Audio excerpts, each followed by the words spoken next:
আপনি কি দেখছেন? মনে কিছু নিয়েন না। বিএনপির মধ্যে এই পর্যন্ত যেই পরিমাণে খুন হয়েছে, আওয়ামী লীগের আমলে এতগুলি প্রকাশ্য খুন হয়েছে কিনা আমি জানি না। তার মানিটা কি? আরো খারাপের দিকে যাচ্ছি। হবে না ভাই? আপনি লিখে রাখতে পারেন, আল্লাহ না করুক যদি আজকে যারা চাঁদাবাজি করতেছে, দখলদারি করতেছে, জুলুম অত্যাচার করতেছে, ধর্ষণ করতেছে, যদি এরা ক্ষমতা আসে,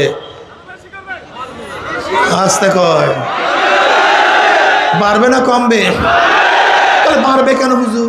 কমতেও তা পারে না, বাড়বে কেন? এখনো তাদের ভয় আছে, যদি আমরা এই কাজগুলি করি দুর্নাম হবে, বদনাম হবে, পত্রিকায় আসবে, মিডিয়া আসবে, মানুষ আমাদের ঘৃণা করবে, ভোট দিবে না। ভয় আছে কি নেই?